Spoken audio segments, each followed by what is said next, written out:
Andrew Zukoski, welcome back to the Preconstruction Podcast. Thank you, Gareth. It's great to be here. I literally headlocked Andrew as he walked past the booth, so we want an update. It's been 2 years, it's been too long since we've had you on. What is the latest with Join?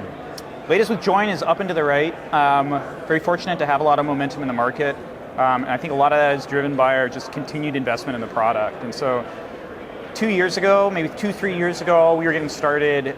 A product solved VE and it solved it really well. It solved the most painful conversations that a general contractor would have to have with an owner. Pulling together the information, making it timely, and then being able to tell a story to an owner in a way that they don't body check you across the room, like in anger with the bad news that you're constantly delivering if you're executing collaborative delivery. And what's been fun is we started there and we went really deep there and we solved that owner experience like really, really well.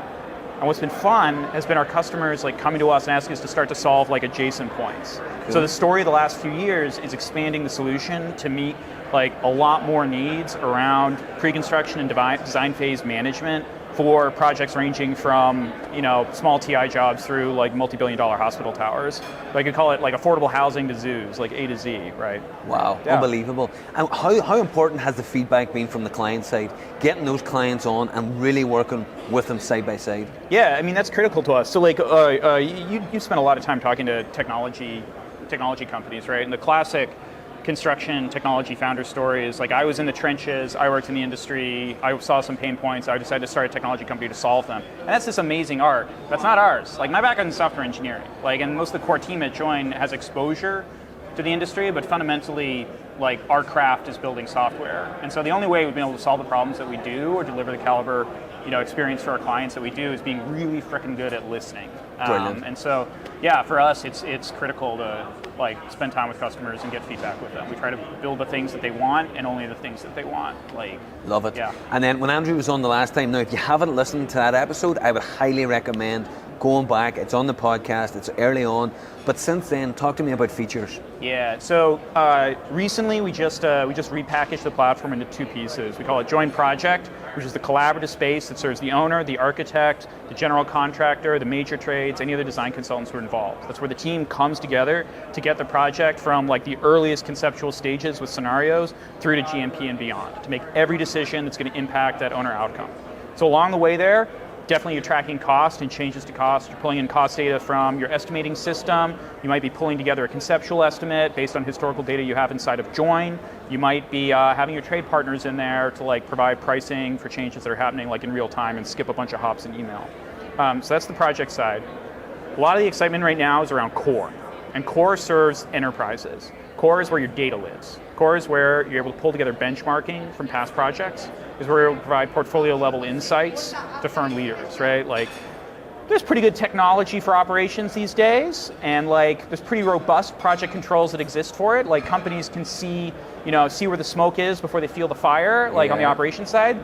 Pre-con, there is a lot less visibility. When we talk to senior leaders, when we talk to senior pre-construction people, they say look, sort of the corporate company gets a look at a project when we make the go, no-go for whether or not we're going to pursue it, and then again at GMP. But in between, a lot can change in pre-con. It started as one tower, now it's 2 phase buildings, and it's starting 6 months later, except for that part which we actually needed to start last week.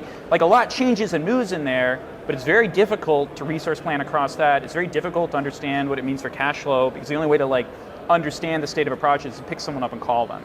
And so we started with a narrow wedge that we believe we've done very well, and we're expanding that over time. But because of the data that we capture from Join Project, we're able to do really exciting things in terms of leveraging that across the entire business with Join Core. Incredible. So there's features in Project that have come out. Scenarios has been a banger. Benchmark on the Core side has been total banger. People love the ability to connect past projects to these future opportunities. And I love what you mentioned there as well, because obviously the GC and the owner, that was obviously, but the subs now, the specialty subs as well. What's the feedback been like from them? Yeah, the specialist side trade contractors get brought in, by the general contractor. Typically, it's sort of post-award for them, so either they're design assist or you're relatively late in design and pre-con. And the subs love the visibility, right? If I'm a general contractor and I'm running one of these things, my primary counterpart, the person I'm most worried about, is going to be the owner, my own client. And a lot of what you're doing in pre-construction is pulling together information from 1,000 different places and assembling it and trying to get a coherent picture so you can present the owner, like, here's where your project is, and here are the key decisions that we need. And it's easy to lose sight of the other people that depend on that information, right? So you might say, we've heard from all sorts of trades, like, look, like, we'll get an email for like ideas to like move a project forward in some way or like input on some particular decision, and then we don't hear what happens to it. Yeah. Like I provided the input, but it's like, guys, if we go left or right, like I have to configure my shop floor in different ways, and I have to call every day and say like, hey, did the owner make a move on that decision? Like I just have to call. That's the only way I can like source this information, but it's critical for my ability to, deliver on the project. And so this is where this is like yet another thing that you can build on top of collaboration, where it's really easy. You bring them in. Like you don't have to update them. They just get updates. They can see what's happening. They get context on the rest of the project. They see opportunities, say like, hey, actually we might be able to help over here. Like, guys, this isn't gonna work. Like, this is bad news. And so the feedback's like good around the visibility. And is that real time in join? Are the subs actually in join? That's invaluable. Yeah. We're there's a good mixture of like general contractors are probably half the users in Join, like rough numbers. A lot of pre-construction staff, we're seeing a lot of design managers, a lot of estimators, but then a lot of owners are in Join directly. It's funny, we have all of the 30 largest design firms in the United States have active users inside of Join. Nice. Because they've worked with, the customer base that we have largely via general contractors. Of course. So owners, architects and engineers, trade partners, like everybody wins to a certain extent from being able to execute design phase and pre-construction like much, much more efficiently and consistently from project to project. And then you see the deliverable methods of the projects that are going into Join. It's all collaboration. That mean that the shift towards design build, like it's huge. Yeah, I mean for us that's like our route to market. Like that's the reason we need to exist. The big public company legacy tools are built around they've been built for 20 years around a design bid build methodology, and they have woken up and are beginning to start to like invest in the pre-construction space, but they got a long way to go. And so if you look at like projects in Join, I think we just pulled the numbers, like it's about half CM at risk, about a third design build, like more progressive and stipulated some, but that's like definitely a trend that we're seeing. And then, smattering of the crazy world of IPD, right? We got a lot of IPD in Join, but there's just not that much in the market. And then a good chunk of even hard bid stuff running through Join at this point. But, good. That's good numbers. Appreciate that. CM at risk 50%. I wouldn't have guessed that. Yeah, a lot of people would think, I think there's one of the challenges that we realized, like if I was doing everything again, like starting really narrow and going really deep there, it means that you like explain yourself to the market, you introduce yourself to the market in a certain way, and that people can like do, like everyone's busy, right? But they carry that impression forward. And so it means I think a lot of people think that like Join is for like doing value engineering or TVD on $1 billion hospital project. Like don't get me wrong, like we do a lot of those projects and like we believe we deliver a lot of value to it because our clients tell us that we do. But like most of the work that happens in Join doesn't look like that. It's CM at risk work, it's affordable housing, it's like much small, like the median project in Join is like 10, 20 million, something like that. Wow. Like, a lot of work. It's a lot of, because of the shift in these delivery methods. The market has moved to design build and CM at risk, where instead of winning the work with a low number and then screwing your owner through change orders, you drive profitability by engaging early, delivering a premier owner experience, and like teeing up the project to be win-win when you sign the GMP. And I think, to be honest with you, that's what the market's calling out for, because everyone in the market kind of has an idea of cost. So why doesn't everybody just be honest about it, take their margin, and deliver a less risky, more deliverable project? I think that's where the market is going. I mean, there's like, there will always be like pressure from owners to grind things down, or like we see.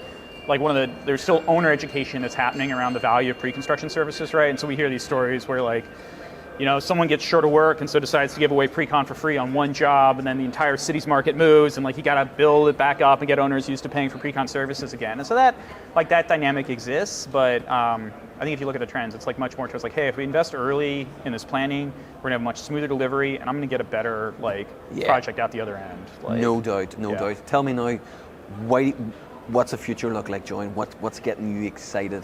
Yeah, one thing that's getting us excited is just the momentum and like proof points we're getting in the market. And so we're active with like close to half of the ENR 50 contractors at this point. Like I think we're in every state, every MSA. We might not be in Alaska, but like,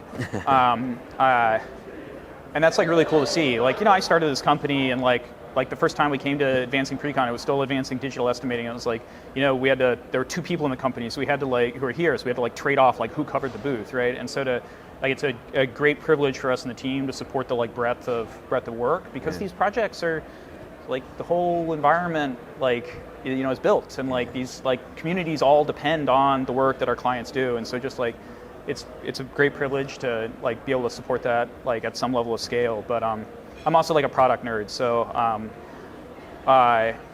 we continue to invest very heavily in the product. We just shipped a risk register module that's been long-term requests by a number of clients.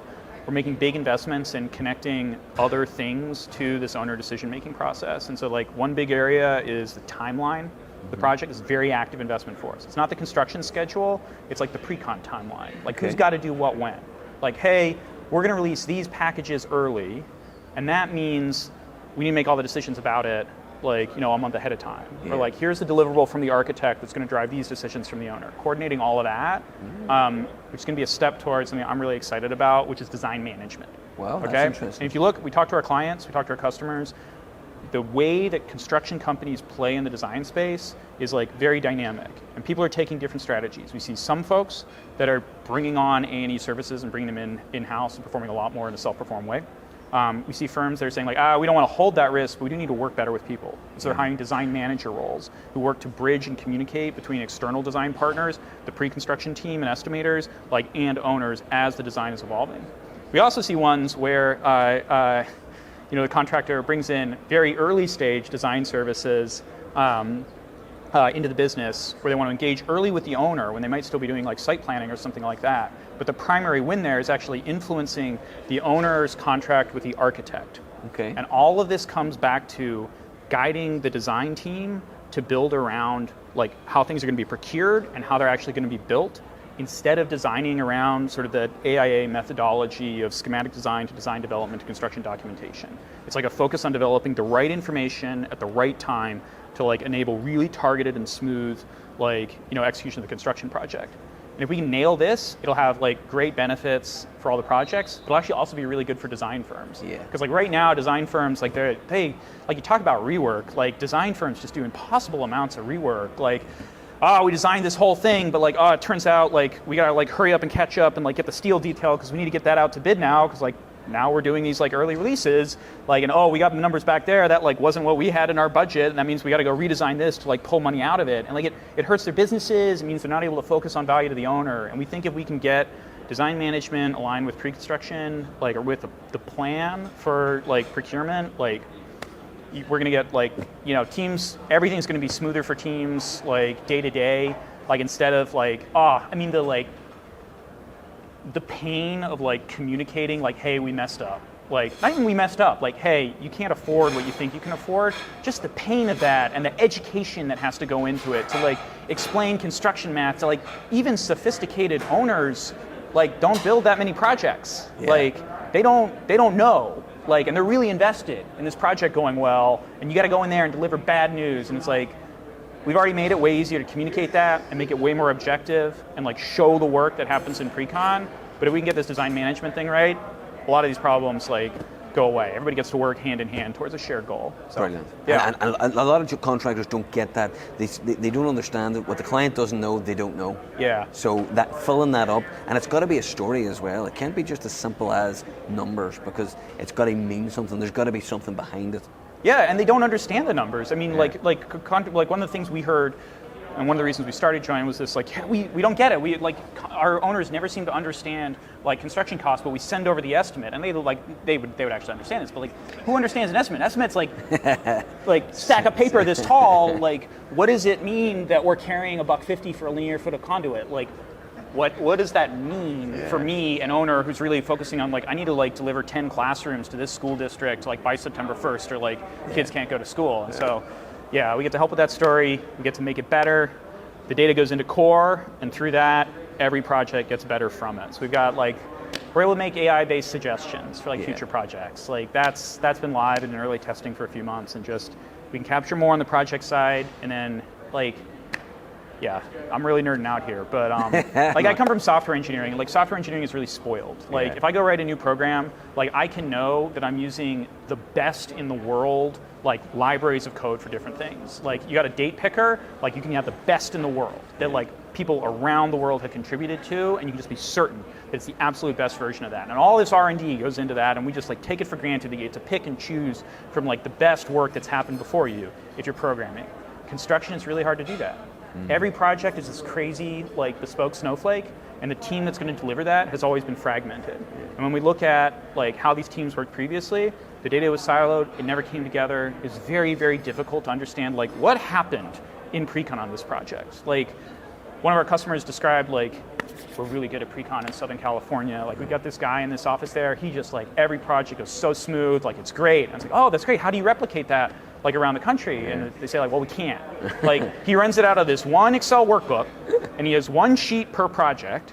And then when he's done with the project, now when the project's closed out, like when he transitions it to ops and walks away, he just deletes the sheet to clean up his workspace, and all of it blows away. And it's this shame because there's all this R&D work that goes into it. It's like IP that's being developed, it's problem solving, it's knowledge that's being gathered, and like when you're solving with spreadsheet and emails, like it all disappears. Like I love that analogy as well. It's carried forward. And then the next thing that they tell you is, oh, the guy's 64 and he's leaving in 6 months.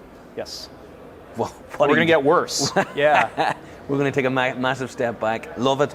Now, speaking of storytelling, let's see the book. Oh, yeah. So we, I have kids, right? Yeah. And I tell my son, I'm an engineer, right? Like, and he's like, well, where's the train? Like, where's your train? If you're an engineer, like, you got to drive a train. I'm like, all right, this isn't, like, we got to work on this. And what we realized, and what like made us do this, was people explaining to us that one of the reasons that they like Join is that it helps them explain the work that happens in pre-con and make it visible to owners. Yeah. Because it's easy for an owner to be pissed off that a number is wrong or that something is late, but it's like, if a building's coming up, he's like, well, like the steel's out of the ground. Like I can see the work that was put in place. Yeah. Pre-con is it's hard, difficult, demanding work, but like, it's kind of hard to see it. Yeah. And so we help with that, and we thought, okay, I'm probably not the only person who needs to explain to people like exactly what happens in pre-con. And so we wrote this book to explain it. And it's called Not All Builders Drive Dozers. And like if people email me, we can get them copies. But it's a way to explain to like, kids, young people in your lives, but also potentially owners and other people. You need a lighthearted way to just help them understand like all the work that has to go into preparing, their dream of a building to be ready for the site. Absolutely. And we need people to hear this book because we need people in our industry. Yeah. Andrew, it's been amazing. Thank you for the update. As you said, if anybody wants to get the book, get in touch with you. Where's the best place? Yeah, Andrew at join.build is probably the right way to do it. I'm in an email and I'm on LinkedIn. And as you know, folks, I will put everything in the show notes below. Andrew's LinkedIn profile link, the email address, and Join website. Andrew, it's a pleasure. Thank you. Thanks, man.